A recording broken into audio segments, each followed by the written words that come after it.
Hello and welcome to Rajya Sabha Television. You're watching The Big Picture with me, Frank Rausen Pereira. Indian and Japanese warships conducted exercises in the Indian Ocean last week. The Japanese Maritime Self-Defence Force described the manoeuvres as designed to promote mutual understanding and consisted of 4 warships, 2 from each country. Naval exercises are now routine between India and Japan, but the timing of the present exercise will be related with the military standoff between India and China in Ladakh.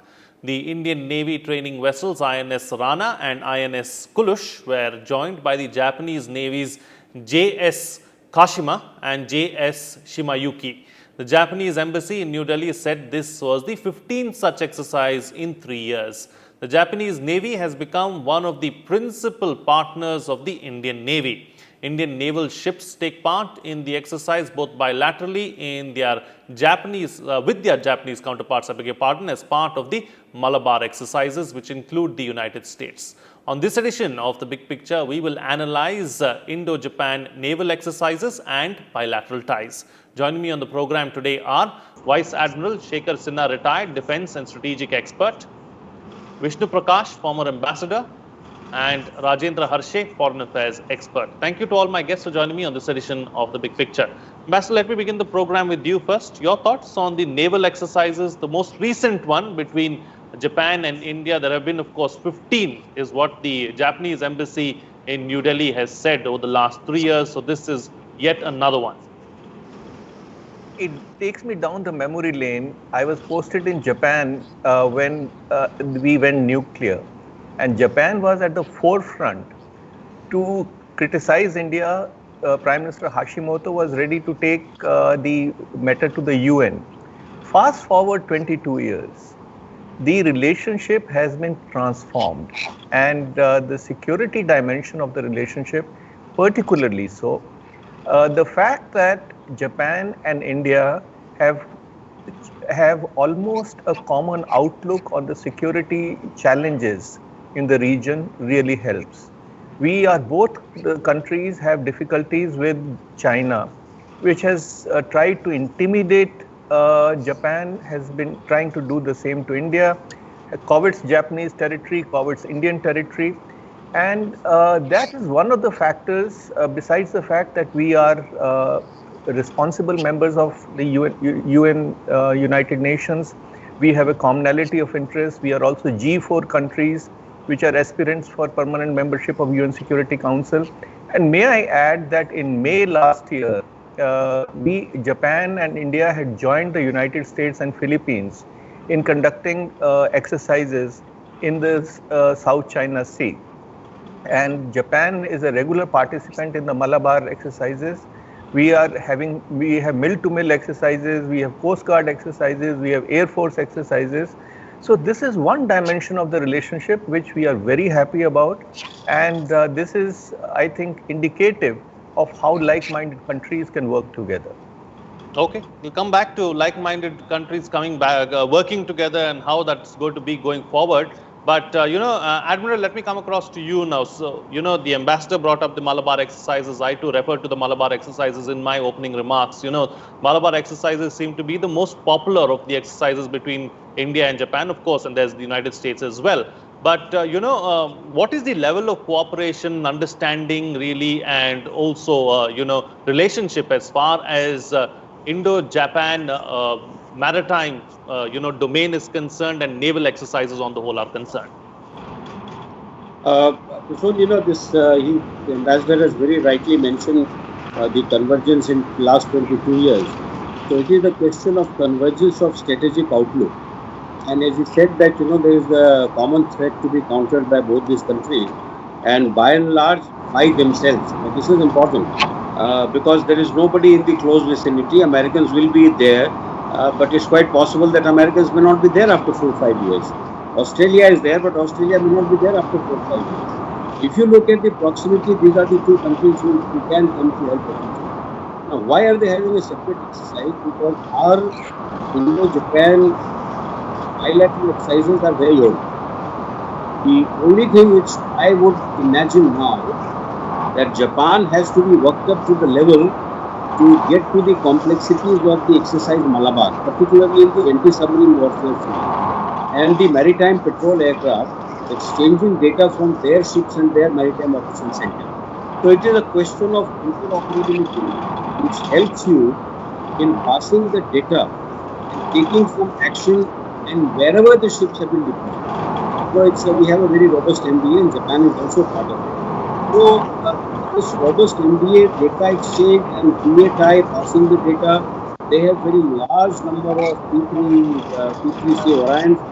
You will be surprised that at one time they had 103 maritime patrol aircraft and they call themselves the self-defence force.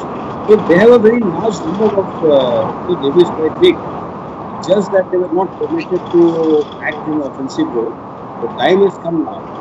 Therefore, they are working through the bases so that they can get to the complexity of Malabar. As you said that everybody is fond of Malabar, that is because it started in 1993. It's a very old exercise. And it started as a bilateral between two navies. Just between the navies being produced. Of course, there was a general government sort of consent. But subsequently, when Japan has come just about 2 years back, because we feel that Japan is now has the constitutional backing to do the policing acts, to do the military roles in the South China Sea and elsewhere. So I think it's a good thing to have bilateral with Japan, getting them up to anti-submarine exercises and the maritime patrol aircraft like missions, which is little complicated, and that is what is being practiced. So I think that it's a good thing when they come into when they practice the Malabar, the next Malabar, they will be procedurally and interoperability wise they will be absolutely on the ball. Similar thing needs to be done for Australia that we can cover later on when you come to board. Okay, all right. So, Professor, how has the relationship really evolved over the years, and is it safe to say that the Indo-Japan relationship is in a safe space at the moment? Well, I'll tell you what, the relationship has evolved extremely cordially over the past 2 decades actually. And if you look at the time frame from 2014 to 2019, there have been too many activities occurring between the two countries. Prime Minister Modi visiting Japan, Japanese Prime Minister coming over here, the Emperor coming over here. Japan is the 3rd largest investor in India. Trade also is mounting. So is India's investment there, and different companies are collaborating too. Japan is helping India in building railroads, in healthcare area, in telecommunication. Now all these diverse areas display some kind of understanding as far as development cooperation is concerned, as far as economy and commerce are concerned. But I think most challenging point for India and Japan always have been, and especially in the kind of maritime area, the existence of China and presence of China, which is all around, whether it is South China Sea or whether it is Pacific Ocean or whether it's now Indian Ocean as well. And somewhere in the confluence of Indian Ocean and Pacific Ocean, Japan and India are constrained to counter and understand Chinese moves. And that is today's one of the important realities which we can't overlook. I would say that China is concerned about 9 dash line. And that's why it is coming in clash with Indonesia, Malaysia, Australia, Philippines, and Vietnam too. And Brunei too, and Taiwan too. See, so many countries around China has antagonized. And Japan and India have a lesson to learn about this as far as security related relations are concerned. America and India have already had these Malabar exercises which you talked, and Japan joined them in 2015. But tomorrow's need possibly will be that Japan, India, Australia, the middle powers also come together and counter China in some way, because otherwise the Chinese kind of wool warriorship or the way they are expanding cannot be contained. And somewhere group of countries which are really affected by constant revisionist attitude of China should also shape India's relationship with Japan. Technology, economy, development cooperation, digitalization, etc. These are all proper realities. They will continue. And railroads also will get, bullet trains also will be continued. But cooperation in the confluence of naval areas which are key and strategic, like Mahan used to talk about. You have to have some place as a sea power, and India and Japan are vying for it, and that has to be strengthened, and that is how perhaps there is a way forward. Looking at China, looking at America, but also looking at Australia, Japan, and India, then striking alliances, and also Southeast Asian neighbors of China, wherever there is problem, because it is a significant area today where America has already had exercise in Philippine Sea. So all China, America, Japan, they are all coming into this sea. And Malacca Strait is important area which is major international waterway which cannot be wished away. So India has to have presence there along with Japan as a middle-sized power. If you are able to rope in Australia, nothing like it. This is what I would say in the initial. All right, then taking the discussion forward, Ambassador, as far as the point that you were making earlier in the program as well in your introductory remarks, and something that the professor alluded to as well, the middle powers coming together, cooperation, group of countries probably coming together to take on China. We have the Quad, of course. Do you see the Quad being, taken to the next level anytime in the near future? Because the Australian Prime Minister, a few weeks ago, came out with some critical comments. He didn't, openly name any country, but he, alluded to the fact that, there are external factors that are responsible for data stealing in Australia and something that needs to be done. So maybe, individually taking on China, especially in the South China Sea, and as far as the maritime domain is concerned, may be difficult, but like-minded countries coming together and then putting up a front. Do you see that happening, and do you believe that that's the best way forward? Frank, I think China has been very democratic and even-handed in its attitude. It has needled every country. It has picked up fights with every country. Whether it is Australia, whether it's Japan, whether it's ASEAN region, whether now Myanmar, India. So, and every time they have done that, they have laid untenable claims and use muscle power. And their game plan has been to deal with countries individually, because given their size, they can prevail over many countries. Now, a stage comes when the world says enough is enough. It cannot be business as usual. You cannot keep behaving like that. Plus, we have just gone through COVID-19, where we have seen how China has reacted, how China has behaved. So I get a feeling that countries, middle powers, and even a major power has decided to draw a line. Now, let's for a moment talk Australia. The kind of economic engagement that is there between Australia and China would have thought that Australia will blink, but they have not, because security at the end of the day, national pride also is very, very important. So yes, while China cannot be contained, but China can be restrained.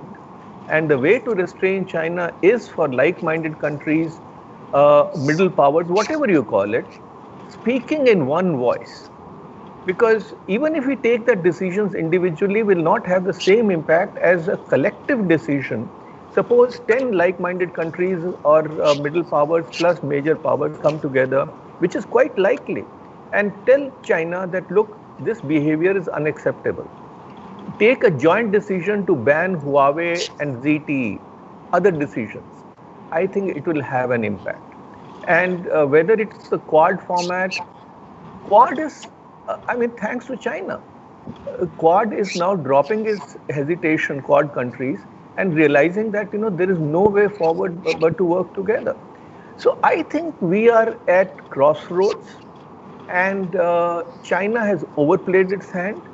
And I think that time for pushback is there, and it's there for every country to see. Okay. Since we are here, then, since we are talking about restraint, Admiral, as far as the South China Sea is concerned, as far as Malacca is concerned, that's something that the professor spoke about in his opening remarks as well.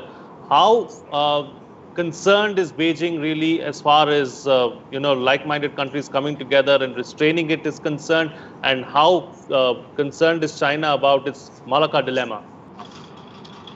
Quite a lot, Frank, because if you see China's development of the the pipelines for oil that it has done, or you see the alternate routes that is choosing, from Gwadar to back to China. Similarly, from Myanmar to into China. So he's trying to reduce Malacca Strait because it can be choked very quickly. It is a choke point, and it can be choked very quickly, either by India or by US or by Japan. Any power can actually choke it. So they are very concerned.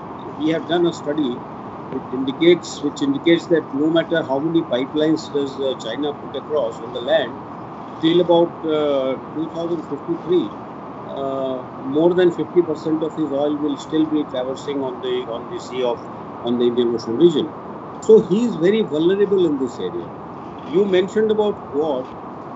They are all talking about post-COVID international order, and my sense is that the post-COVID international economic and security order, the framework is already emerging, which can also be run.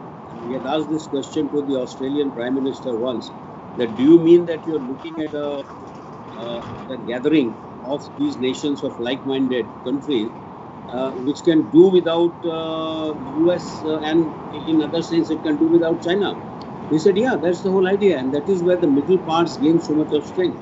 You would have seen in Quad Plus, you have had Indonesia this time, you will have Vietnam, you can get France. So it makes a very formidable maritime power, and therefore China cannot get away by doing whatever it wanted. And as the ambassador rightly said, that it has overplayed his hands. He's just done this, maybe 10-15 years too early. If he came 10-15 years later, possibly we would have known which direction is America gone to.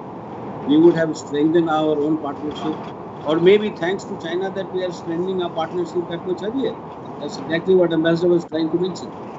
So I think that all in all, China's worry are quite a lot. Anytime you go to China, the first thing they will ask you, Frank, tell me, if we have a fight with the US, who will you support, or will you maintain neutrality? It makes a lot of difference to him, because both these people are not resident parts of the Indian Ocean. They have to depend on friends. China has none except for Pakistan and North Korea. And if he comes to operate from Pakistan, he is rather close to everybody who is inimical to him. So it's not all that easy to have a base in Gwadar and Djibouti and think that I can fight. No, you are far from home. If you are far from home, the logistic chain is going to be very long, and it will not be very easy to keep sustaining a long-term war in the sea. Okay, all right, Professor. So coming back to the, Indo-Japan ties, as far as naval exercises are concerned, we've covered most of it. We've spoken about that as well at length. What are the other areas of cooperation between the two, and what are the other areas of cooperation that we need to look forward to in the near future to make this relationship even more stronger and reach newer heights? See, one point I thought I should just add before I get down to your question is that China is an empire and imperial power and doesn't have democracy, and it wants to sell this model across the world. And that is a danger which we have to think about, which I forgot to mention earlier. As far as Japan is concerned, you have to work out complementarity of interest between the two countries. And while working out complementarity of interest between the two countries, the kind of dependence perhaps India has on China, it has to reduce it considerably, whether it's 5G, whether it's Chinese apps. I think somewhere what kind of contribution Japan can make in Skill India program, what kind of contribution Japan can make in Make in India program, all these things have to be explored.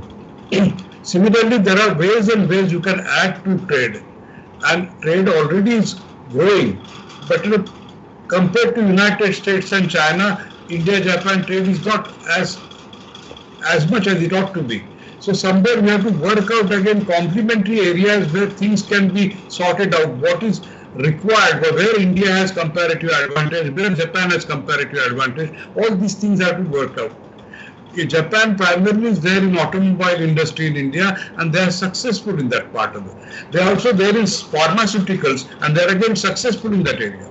Japan can also come in infrastructure. They are already there to build rail lines. and other areas also could be explored.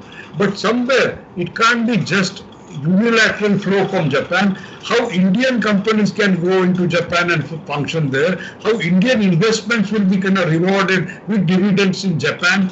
India has to think of all this together, because now there is a notion of Atmanirbhar Bharat. If that is so, then India can't be entirely dependent on one single country economically, one single country in terms of commerce, or one single country in terms of getting military security-related equipments. And somewhere the dependence has to be on diverse countries. Plus, India has to be a manufacturing hub. India has to be an important digital center. India has to be a technological power, a telecommunication power, a power in the seas and power on the land too. And all this, how these define national interest and goals, how many ways Japan can serve it, that has to be seen. Another kind of point that has to be stated is India also desperately requires admission not just in G7, G20 or other major groupings, but permanent membership in the United Nations. And how Japan can help. Is it a competitor? Will it help? And getting a veto at United Nations will be important to counter China. Otherwise, China will always stand in the way of India's membership of energy and many other areas, or declaring somebody, some organization as terrorist. So somewhere Japan and India can cooperate against terrorism too, international terrorism. And then both actually have to work together in the Indian Ocean as well as in the Pacific Ocean, because not many states of Malacca, but Japan depends a great deal on oil from West Asian countries. And the route to West Asian countries can be via Pacific as well as Atlantic. How many ways the trade flow of Japan-India facilitates global supply chains, India and Japan, how they defend for each other, and how Australia, Singapore and other countries also incorporated in this larger picture. That will set the pace for Asian kind of power triangle working together to see that China is somewhere restrained, and United States, if it participates well and if it doesn't participate, there are middle-ranging powers working towards it.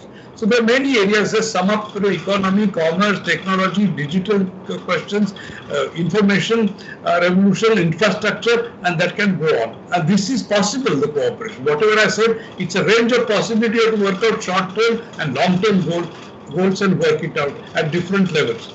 Prime ministerial to secretarial to kind of different ministerial portfolios within the country, on either side. Thank you. Okay, all right. So time now to get closing comments from all my guests with the best way forward, starting first with you, Ambassador. And also, are there any areas of concern in the bilateral relationship that need to be addressed?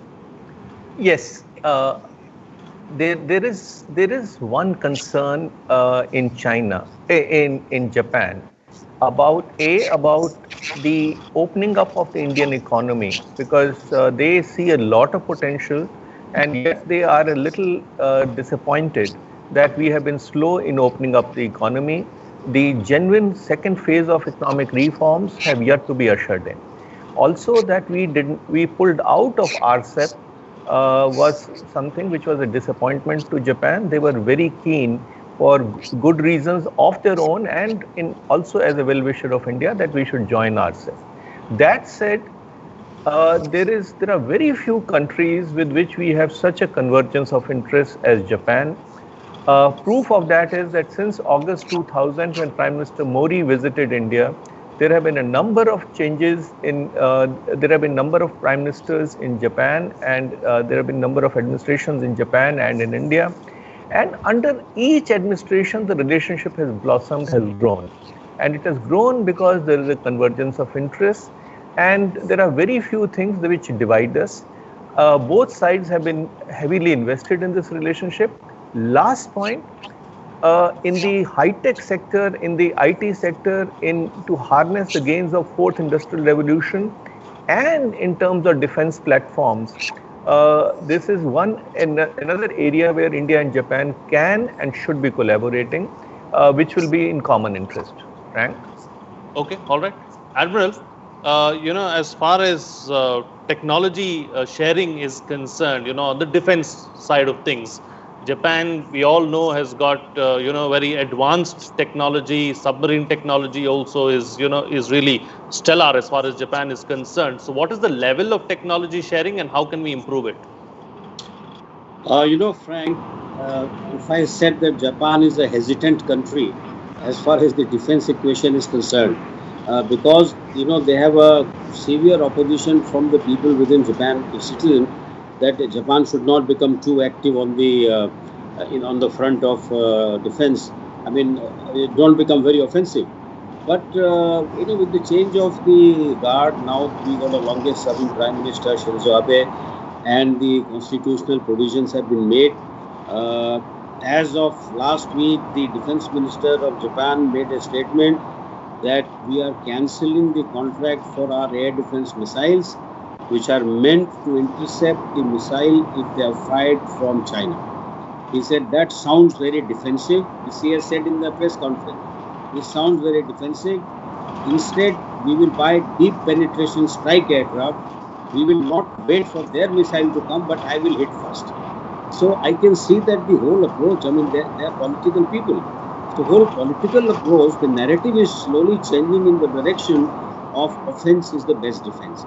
And that we saw, you mentioned about submarine, quite right. You will be surprised that when we advertised for the Project 75 India, we got, the inputs from all builders other than Japan. And we kept coaxing them, why haven't you? Why? Because their own, as per the law, he can give you the submarine, but he can't give you the torpedo. So we said, don't worry, we will fit our own torpedo. We have that ability to do the modification. But still they held on. So I think they are still a little bit hesitant, Frank, in giving the warship technology. Warships are okay because our warships are quite good. In fact, very comparable. In fact, I go to the extent of saying better than what the other chaps make. But as far as the weapons are concerned, they will have to take a call that the transfer of technology for submarines, buying submarines, building submarine in India for India and for the world if they want, this we have not been able to break the ice with them. Okay, all right. And Professor, close the show for us with your quick concluding remark. Two quick points actually. One is that I quite see point which was made earlier about RCEP, that India not joining RCEP is slightly disappointing. Second point I thought was somewhere India has to concentrate on post-COVID times where measures are taken, the economy is again brought back to the rails, and measures are also taken where we make structural reforms so that India becomes open again to business, to trade, and to kind of interact with other parts of the world. And that will be a very major challenge. India doesn't want to go back to license quota. So what kind of alternative India will have? And how many ways India will strengthen its democracy, rule of law? That is important because if the democracy, if we strengthen this particular model, it will be worthwhile model for many other democracies and surely challenge for countries like China, which are needling us on several fronts. This is what I would say. Okay, all right. On that note, then I'll call it a wrap on this edition of The Big Picture. Thank you to all my guests for joining me on the program and putting things into perspective for us. What's coming out of this discussion is that the India-Japan relationship is in a good place. Of course, there are some areas that need to be worked upon, but most of it is all good. And we just need to build on these relationships and come closer together so that we can take on or we can restrain China, especially in the areas of maritime domain, is what the panelists are suggesting. With that, it's a wrap. See you again next time.